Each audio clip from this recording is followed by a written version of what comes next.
The Yeah, you nigga seen it right. Your swung boys with his prize body. picks. Put in $5. Win or lose, you get $50 back. It's free bread, man. Go ahead and get the free bread at prize picks, baby. Use code CDotty when you making your account. CDotty. YouTube, what's good to you, your boys? Today we have a case so horrifying it will infuriate you. Now, I usually do these at nighttime, but I haven't been doing it past couple of days. So here, midday crime reaction. Almost 25,000. Let's not waste any time. It's only 20 minutes long, not too long, man. Let's go ahead and get into it. Hopefully I'm not infuriated dead ass with these bum ass niggas in these cases. Takes place in the USA in the year 2018. How far would you go to bury a secret too dark to face? A secret that, if exposed, would lead you straight to a prison cell. Today's case follows a man who created his own nightmare, and his solution was unthinkable, and his actions horrific. Meet Jonathan, who was born in 1985. With regard to this case, Jonathan's past is of little relevance. Those who knew him described him as a strapping, charming man with many talents. He had worked as a handyman and a mechanic, and by all accounts he performed well. Why do he sound like that? But most of all, Jonathan, at least on the surface, was a devoted, loyal and supportive family man. Or at least he was. By 2017, when Jonathan was 32, he was living in Jacksonville with his wife, Naomi, their dog, and their child. And the happily married couple were planning on their second child. Naomi was part of a large family with many sisters. To her and her family, nothing mattered more than family. Naomi's sisters had children of their own, and Jonathan was a close uncle to all of them. One of the sisters, Kimberly Mobley, had 4 children. It was common for all of these 4 to spend long periods at their Auntie Naomi and Uncle John's house. Many weekends, and sometimes this was for the whole summer. And again, on the surface, Jonathan appeared to love spending time with his children too. But unfortunately, Jonathan had other sinister reasons. By late 2017, early 2018, he had started a sinister and disturbing relationship with his eldest niece. She was only 15 years old at the time. Her name was Ayanna Sawyer. Ayanna was known as the family's princess. She had learned a lot from her mother and her aunties, and the generation. Pop this nigga in the head, bro. Whoever, pop this fucking bitch ass nigga in the head. Should not be looking at. Nah, don't even do that. Just give me no Diddy. Give me him a private room. Let me do what I gotta do, and then y'all can have him. No Diddy. I know that sounds insane, but bro, when that nigga's out of there, you gonna see what the fuck I mean. I will literally. That nigga's gonna have fucking one finger left. That nigga's gonna have one toe. His nose gonna be skinned off. I'm telling you, bro. But unfortunately, Jonathan that nigga's gonna be cooked. Sinister reasons. By late 2017, early 2018, he had started a sinister and disturbing relationship with his eldest niece. I'm gonna cut off this nigga fucking eyelid. She's not gonna have eyelid no more. Years old at the time. His eye gonna get infected. He's gonna go blind in his eye slowly. Princess. She had learned a lot from her mother and her aunties, and the generation above her were very close and had built a sisterhood.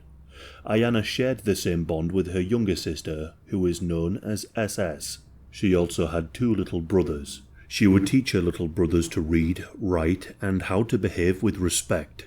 To them, she was a loving sister and a leader, and this attitude translated into her school life. Not only was she well liked by many of her fellow pupils, but she was also a scholarship student in elementary school and an honor roll student in middle and high school. She had even been taking college-level courses to prepare for a degree, and she passed them with ease. This meant that she could fast-track high school and start college ahead of time. But tragically, she never got the chance. Her extracurricular activities were endless. She was practicing violin and was a keen dancer. She was destined for greatness, but a darkness loomed over her in the shape of her uncle. He had managed to groom her from within the family, and whenever he had the opportunity... But why does nigga look like everybody, bro? This nigga looks like everybody. I promise you seen him before. I've for sure seen this type of nigga before. He looked like R. Kelly a little bit. Like it's like like when I say everybody, like if you can see it, he got a little bit of R. Kelly in him. And actually, he actually do have a little bit of R. Kelly in them shit he's doing. What's up with niggas that look like this? Bro, he low-key looked like a light-skinned R. Kelly. He would commit SA. Bitch. And he even did these despicable acts in front of her siblings. Jonathan would also regularly prey upon her little sister, but little information regarding the extent of this is not widely known. He had successfully manipulated 2 children, with one believing that he loved her. Ayanna would journal her feelings towards Jonathan, capturing the ups and the downs, the manipulative love bombing, and the essays. One moment he would prey upon her naivety, telling her how much he loved and cared for her. The next, he was being extremely hurtful. On the 7th of August 2018, Jonathan sent messages to Ayanna, saying that he was planning on cutting all ties with her, as their encounters were too dangerous. Jonathan told Ayanna that he loved her and wanted to be with her, but that they should wait until she is 18. He promised at this point he would divorce Naomi and run away with her. Bro, at the end of the day, that's your fucking niece. Talking about wait till she's 18. Are you serious? Bro, I would literally cut this nigga ears off and like show. Let me relax, bro. He even promised her 2 kids, but only after she GTA, finished bro. college. GTA. However, Jonathan still all that in continued GTA. his vile acts and preyed upon Ayanna. And just 1 month after these messages were sent, Ayanna fell pregnant. When the family discovered that she was pregnant, there were mixed emotions. She refused to disclose who the father was, but Ayanna's family assured her that they would stick by her no matter what, although the family did have their suspicions, as Ayanna had been preyed upon by an older man who was 20 years of age named Kamar Humphreys. Who? Following this revelation, Jonathan was keeping her close so he could continue his manipulation and keep the fact that he was the father a secret. Jonathan would continue to meet her in private and message her over Snapchat. He began making all kinds of promises to her, telling Ayanna that next time when she was pregnant in the future, he would cook for her until she couldn't eat, and that he loved her so much. Although, again... Cook for her until she couldn't eat. You are not no buffet, my nigga. Talking about cook for her until she couldn't eat. Like, nigga, what type of riz is you, nigga, what type of predator riz do you have? This Diddy R. Kelly ass riz. Like, what are you telling her? And by the 22nd of August 2018, that's a little ass Jonathan girl. had his fill, and he tried to persuade Ayanna to get an abortion. He even purchased some pills for her, but she refused and said that she was keeping the baby. Through her defiance, he changed his tune. He began messaging Ayanna saying how much she needed to be with him all the time, 100% of the time, because of how much he was in love with her. He said, "I'm so in love with you, I'll kill you and cry," and later said, "You're stuck with me until you die." These 2 messages offered a disturbing glimpse into Jonathan's thoughts at the time. They hinted at his possessiveness and the dark path he was about to take. That just told me it all, bro. That just told me the rest of the story right there, bro.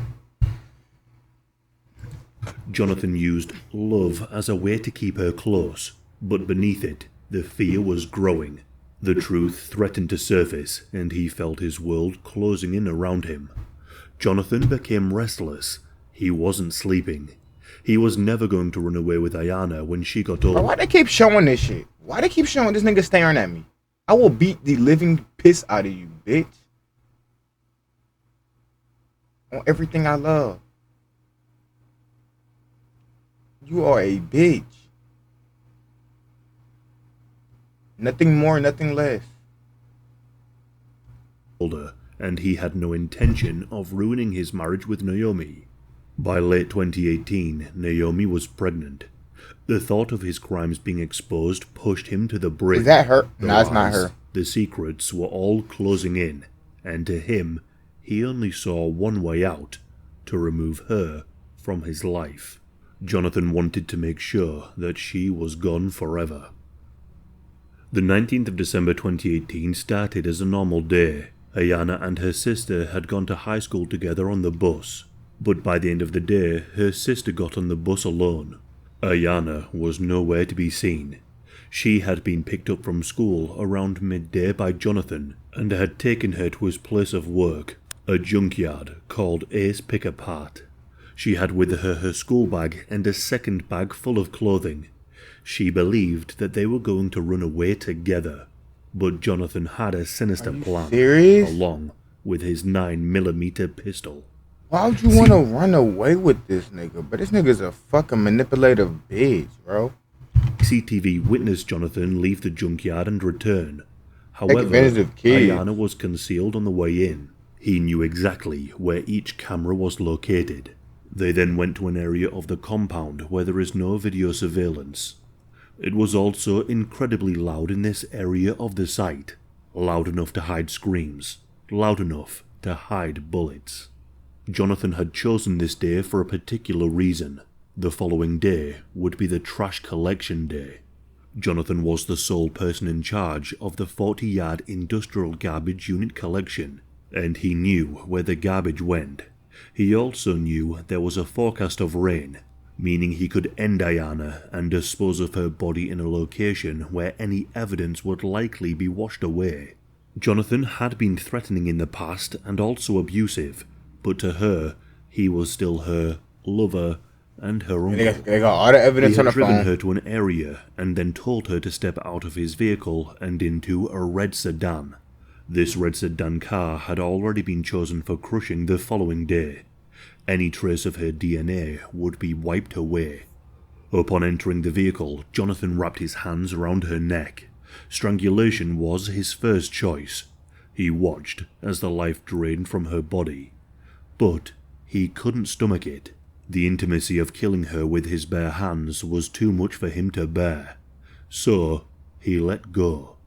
Ayana was knocked out, and panic took over. He grabbed his phone and made a phone call to his brother, Joseph. Joseph would later recall his brother's voice. It was frantic, unsteady and restless. Jonathan then told his brother step by step what he had just done to Ayana. Upon hearing this description, Joseph was completely shocked and wasn't sure what to do. What you do though? Jonathan ended the call with his brother. He then turned back to Ayana. He walked over, laid her on the ground, and reached for his pistol. This time, there was no hesitation. He pulled out the weapon, aimed it at her body, and fired a single shot, a bullet right into her heart. Ayana, who was only 16 years old at the time, died instantly, along with their unborn child. He then got to work with the rest of his twisted plan. The following information was uncovered by a jailhouse informant. He picked up Ayana's body and placed her in a bag, and then rolled her up in a carpet. So what? He snitched. Hold on, wait. Scooped up all of the blood-covered soil and placed that in with her. He then used a machine to roll her body tight within the carpet, placed the carpet in a bucket which was then transported to a large dumpster. Jonathan then left work and headed to the gun range, thinking that if he shot his gun at the range, it would cover up any other shots that day. After leaving the gun range, Jonathan went home that night, and Naomi, his wife, claimed that he no longer seemed to be restless, and he slept like a baby. The following day, Jonathan woke up like nothing had happened. He went to work and climbed into a telescopic handler. He used this machine to lift the red sedan, the car that Ayana had once been inside, and moved it into an area where the cars would be crushed. He then ensured that the dumpster that Ayana had been dumped into would be removed that day, and sure enough, it was. Jonathan believed that his twisted plan had all come together. How he get called? So he made a call to his brother again, and this time Joseph wanted clarity on what he had done. Jonathan said that he had already taken care of the situation. He told him that he took the young lady, sat her in his vehicle and tried to strangle her before shooting her in the heart and then discarding her body. Meanwhile, an investigation was underway.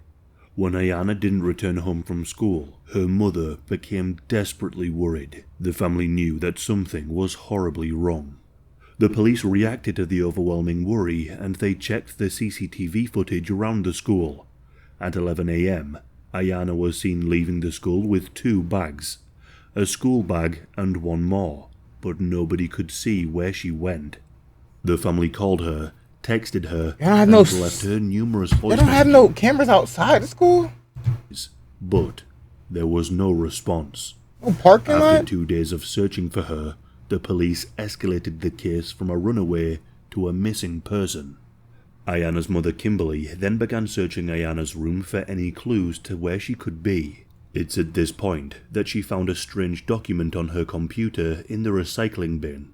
The document was a secret journal that Ayanna kept. It's in this journal where she wrote about her love and troubles with a man who she referred to as Jose. But Kimberly was confused.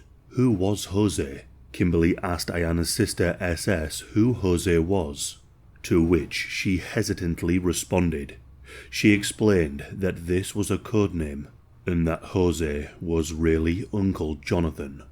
With this information, the police headed over to Jonathan's house.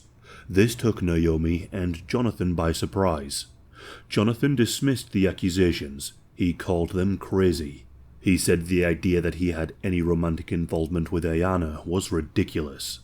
But then, the police officers pulled out a warrant. Officers began searching the home, but Jonathan appeared to be calm. He told the police they could look around as much as they wanted to. Jonathan even played the perfect host. He began offering the officers food and drinks.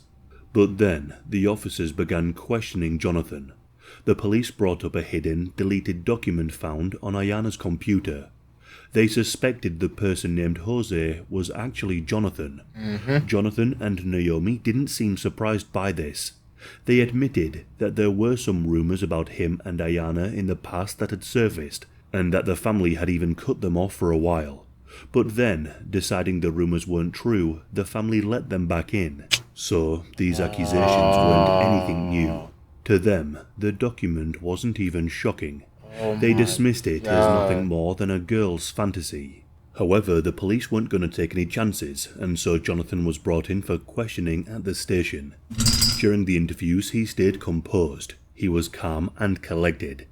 He maintained his position of not knowing what had gone on, but deep down, he knew exactly what had happened to Ayanna. At the sheriff's office, Jonathan provided a DNA sample, and a homicide detective took over the case. And it was then when the police made a breakthrough. As I mentioned earlier, Ayanna had been preyed upon by an older man named Kamar Humphreys. The police were very well aware of this attack, and during their review into this case, they revisited this attack involving Kamar. When Ayanna was essayed by Kamar, she was swabbed for any DNA in her sexual organs and underwear, and Kamar's DNA was present. But back then, the police also found another unidentified sample, which took the form of a yellow stain. When Jonathan's results came back, the truth surfaced. On the 7th of January 2019, the DNA found on Ayanna's underwear matched Jonathan's. The police now knew he was lying about the relationship with Ayanna, but they couldn't prove that he had... Oh, they found it on some random ones? Like in the dirty clothes or some shit? Results came back, the truth surfaced. But back then, the police also found another unidentified sample, which took the form of a yellow stain. When Jonathan's results came back, the truth surfaced. On the 7th of January 2019, the DNA found on Ayanna's underwear matched Jonathan's. The police now knew he was lying about the relationship with Ayanna, but they couldn't prove that he had done anything ill towards her since. Yet. Jonathan became a person of interest, but then came another break. The police received a phone call, and it came from Jonathan's own brother, Joseph, the man who he had confessed his crimes to just weeks before. Jonathan had called his brother on the 19th of December. He snitched on him? He said he remembered hearing the panic in his brother's voice. He told the police that Jonathan was saying, "She might be pregnant, it might be mine, I have to get rid of the body," and then ended the call. Joseph told the police that Jonathan had called him later on, telling him that he had dumped her body in a dumpster, and finished the call by saying, "It's done, I can now move on, and my life won't be ruined." Joseph couldn't believe what he had heard, and he didn't want to believe it, but the weight of what he had heard stayed with him. You thought your brother was finna just go rock out with that, bro? Everybody's not world like you, bro. That shit's not normal. Go to jail. Joseph struggled Go to fuck with to the jail. idea of turning in his own brother, but the gravity of the situation became too great. He knew if he didn't, Go home. it would haunt him forever. Jonathan was brought into the police station yet again. However, he denied the claims his brother was making, saying he was all twisted and bent out of shape. But the police didn't believe Jonathan. The interview closed with Jonathan being placed under arrest for sexual battery, and for now, they needed more evidence to pin him for whatever happened to Ayanna. And so, the lead detective decided to place a wire on an inmate in the county jail, and put this inmate in with Jonathan. The now undercover informant asked Jonathan what he knew about the disappearance of Ayanna. Just 2 days later, the informant came forward with the recordings he thought the police requested, and he said Jonathan sang like a canary. He had told the informant the exact same story he had told his brother. Jonathan had also explained to this informant that within the year, a new housing estate would be built on top of the landfill, so absolutely every trace would soon be gone. The police were certain that these stories were the truth, but they needed more concrete evidence to charge him. They scoured the CCTV at the junkyard and they swabbed as many vehicles as they could, but they weren't finding the evidence they needed. That was until a detective noticed a large dumpster unit, and he was able to secure the site for an excavation. Overall, there was a staggering 155,000 tons of waste at the landfill, and it was around 80 feet deep. Finding her body would be like finding a needle in a haystack. It cost the authorities $1.5 million and 3 weeks to look through the trash. Vultures were circling over the site, giving them hope that if a body is in there, they would find it. A canine unit was taken to the site, but they couldn't locate Ayanna's remains. Didn't it get smashed in a car? The effort was not in vain. After undertaking a fingertip search, the police uncovered several items which were suspected to be Ayanna's. It was the exact same underwear that she owned. The police had no trace of her or a murder weapon, but all fingers were pointing towards Jonathan.